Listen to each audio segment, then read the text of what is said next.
Aproveitar agora e conversar com o Han Lutzky, direto lá de Israel, para ele atualizar para a gente sobre esse conflito. Han, estava conversando agora com um representante, um porta-voz das Forças de Defesa de Israel para a América Latina, que também está em Israel, falando sobre essa neutralização que eles estão buscando das várias partes onde atua esse grupo terrorista Hamas ali na faixa de Gaza. Eu queria entender de você como está a situação neste 7º dia em relação a ataques e bombardeios e também vítimas e feridos em ambos os lados. Seja muito bem-vindo, boa tarde para você. Boa tarde. Então, vamos começar com os números oficiais. Aqui o número do morte de Israel, na verdade, não mudou desde ontem. Estamos falando que mais que 1.300 mortos israelenses, incluindo civis e soldados. De soldados, hoje foi publicado que até agora 285 soldados foram mortos. No lado de reféns, até agora, o Exército de Israel avisou 120 famílias que os queridos deles estão como reféns da Hamas. Então, esse é o número oficial que temos, mas provavelmente existe mais. Mais uma coisa interessante conectado a isso, hoje foi divulgado pelo Exército, pelo porta-voz do Exército, que algumas unidades do Exército de Israel estavam atrás das linhas, dentro da faixa de Gaza, buscando informações sobre reféns e também acharam corpos de alguns israelenses que provavelmente durante a ação terrorista da Hamas no sábado foram deixados atrás, mas na território de Gaza, na território da faixa de Gaza. Esses corpos foram recolhidos e trazidos para Israel, mas isso é a primeira vez que nós ouvimos, pelo menos, que Israel já está atuando dentro da faixa de Gaza. Bombardeios estão continuando. Alguns minutos atrás, quando entrei aqui no ar, estava alarmes no centro de Israel, na área do Tel Aviv, tudo essa área urbana de Tel Aviv. Não sabemos ainda se alguém machucou nesse ataque. Então, em paralelo, a área força de Israel está bombardeando quase sem parar a faixa de Gaza. Como vocês ouviram falar do capitão Kaplan, ele falou de centenas de objetivos que foram atingidos nas últimas horas.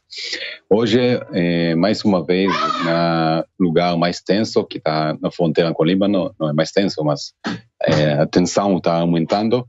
A Hezbollah atirou um míssil para parte do muro que separando Israel e Líbano, e em paralelo também lançou um drone, outro tipo de avião sem piloto, não sabemos exatamente o que foi derrubado pelas forças de Israel, mas cada dia nós vemos que a Hezbollah está fazendo mais ações, está conseguindo mais, essa fronteira está bem tensa.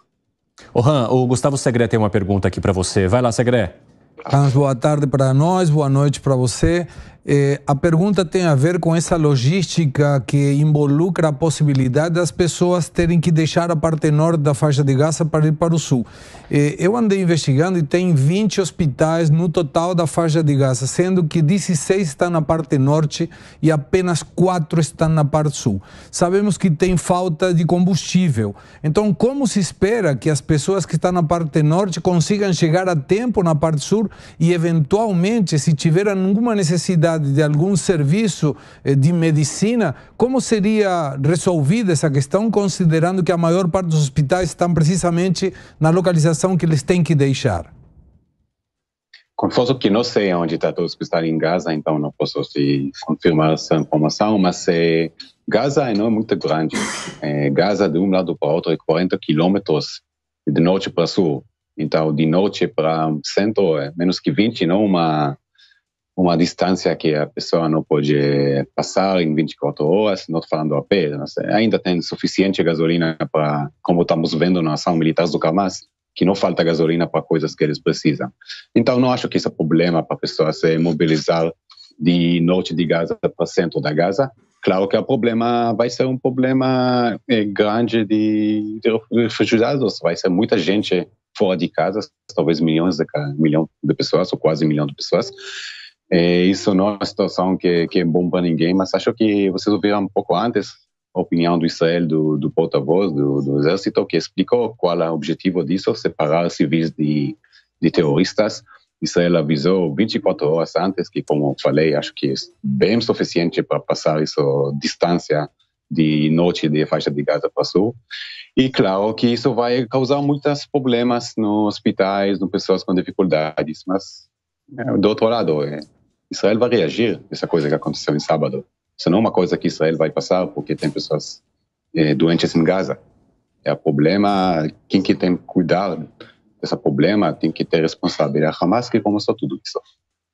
Sim, Han. Quero voltar agora com o Han Lutzky, que é o nosso correspondente em Israel. Ô, Han, e quem tem uma pergunta para você nesse momento é o Fábio Piperno. Vai lá, Piperno. Ô, Han, boa noite para você aí. Han, a gente foi informado há algumas horas de que um jornalista da Reuters morreu aí no sul do Líbano, outros 6 acabaram se ferindo aí com gravidade após um bombardeio. E também sabe-se das escaramuças trocadas aí entre o Hezbollah e tropas de Israel, né, enfim, nessas últimas horas, nesses últimos dias. Então eu queria saber de você, Hans, qual o nível de tensão para quem reside hoje no norte de Israel e se vão se tornando cada vez mais evidentes e próximas as chances de um conflito também a partir desse fronte norte de Israel. Olha, sim, tensão muito grande, tensão enorme, é uma situação psicológica difícil, as pessoas sabem o que vai acontecer e por causa disso também muitas das pessoas que estão morando lá colado na fronteira com o Líbano, sabe, 1, 2, 3 quilômetros da fronteira, já saíram da casa, se vêm aqui, a cidade onde vivo aqui, a cidade do norte e centro de Israel, sim, já tem mais que 100 famílias que vêm do norte ou do sul, hospedados aqui, até hoje eu passei lá a ver alguns deles. Então, quem que não tem que estar lá já saiu, depois que nos vemos em Gaza, sim, isso talvez era uma decisão certa, para eles, para ficar mais calmo e também para o exército, para poder defender melhor esses lugares da fronteira, não ter preocupação com vida de civis e com uma penetração de terrorista dentro de uma comunidade, como nós vemos em Gaza. Então, muito forma de boa. Outros ainda ficam lá, mais nas cidades que são, naturalmente, tem mais pessoas, é mais difícil achar lugar para todo mundo. A tensão é grande. Também tenho que dizer que as pessoas que moram nesses lugares estão acostumadas para isso. Não cada dia, mas ao lado do norte de Israel passou por muitos anos de bombardeios, até do PLO, assim, dos palestinos que estavam no sul do Líbano nos anos 70, 80 do século passado e depois da guerra do Líbano 2006, entre eles mais dezenas de incidentes. Então, pessoas lá sabem que é viver ao lado do vulcão, ao lado do fogo. Mas ainda não é legal, ainda mais quando você tem crianças, claro. Por isso, muitos deles já saíram mais para o centro de Israel. Han Lutzky, muito obrigado por enquanto. Já já a gente conversa mais.